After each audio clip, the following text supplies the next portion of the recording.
2025년 서울 서부지법 침입 청년들에게 내려진 형벌이 유사 사례에 비해 지나치게 무거운 것을 보며 마음이 무겁습니다.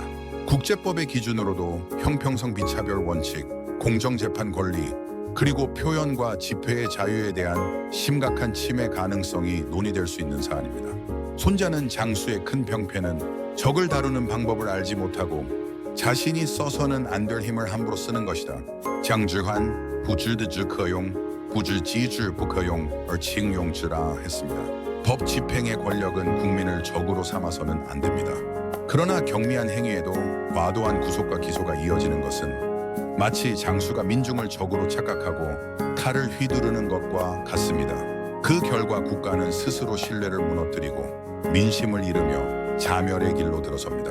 한비자의 경고처럼 형벌이 불공정하면 백성은 손발을 둘 곳이 없습니다.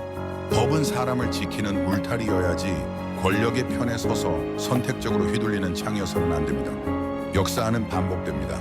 고전의 지혜로 오늘의 현실을 꿰뚫는 분석을 받고 싶으시다면 구독과 알림을 눌러주세요. 작은 클릭이 진실의 힘을 키웁니다. 동일한 정치적 사회적 항의 행위에 대해 어떤 집단에는 관대하고 어떤 집단에는 가혹한 처벌이 내려진다면 그것이야말로 형벌의 불공정입니다.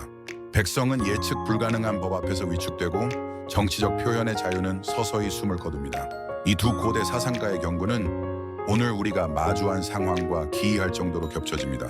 손자는 불필요한 힘의 사용을 경계했고 한비자는 형벌의 형평성을 경고했습니다. 그러나 최근의 법 집행은 이 두 가지 경고를 동시에 무시한 듯 보입니다. 국제인권의 관점에서 보면 형평성 비차별 원칙, 공정재판의 권리, 그리고 표현 집회의 자유가 모두 위태롭게 흔들리고 있습니다. 세계인권선언, 시민적 정치적 권리규약, 종교의 자유에 관한 유엔 선언이 보장하는 권리들이 위협받고 있습니다.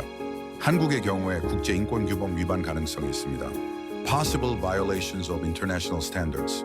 세계인권선언 UDHR 제7조 법 앞에 평등, 제18조 종교의 자유, 제19조 표현의 자유, 제2-21조 집회결사의 자유, 시민적 정치적 권리에 관한 국제규약 ICCPR 제18조, 제19조, 제21조, 제26조, 종교 또는 신앙의 자유에 관한 유엔 선언 1981, 유엔 가이드라인 정치적 의견에 따른 차별금지, 종교 언론 집회 자유를 보장하고 있습니다. 그렇다면 우리는 어떻게 해야 할까요? 국제인권기구 제소라는 수단이 있습니다.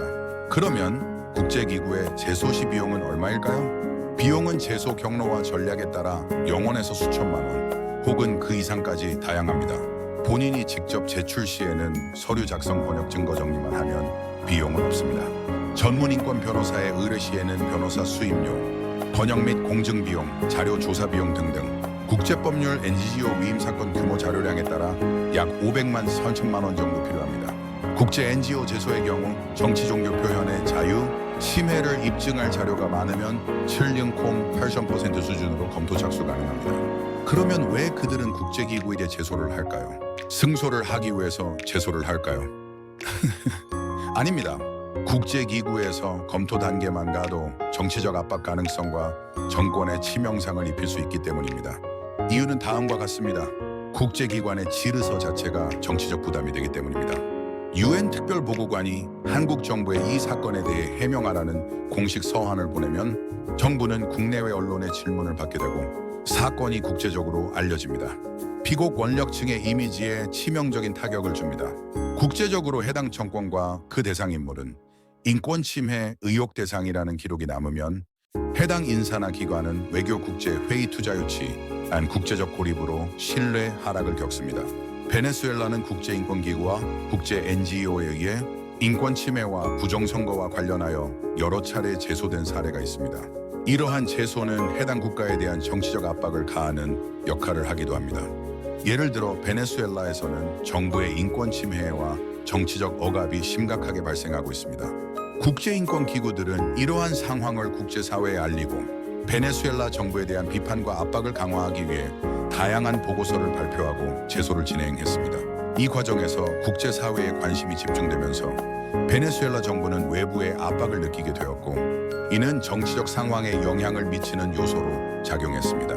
또한 부정선거와 관련된 문제도 국제 NGO에 의해 제소되었으며 이로 인해 베네수엘라 정부는 국제사회의 비난을 피하기 위해 일부 정치적 조치를 취해야 했습니다. 이러한 사례는 국제인권기구와 NGO가 어떻게 특정 국가의 정치적 압박을 가할 수 있는지를 보여주는 좋은 예시입니다. 국내 본내의 원내선 여론의 효과. 비록 법적 구속력은 없어도 국내 여론의 국제사회가 주목하는 사건이라는 인식을 줄 수 있어 정치적 압박 방어적 대응을 유도할 수 있습니다. 그래서 국제기구 제소의 최소 목표는 판정이 아니라 공식 검토 및 서한 발송이라고 보시는 게 현실적입니다.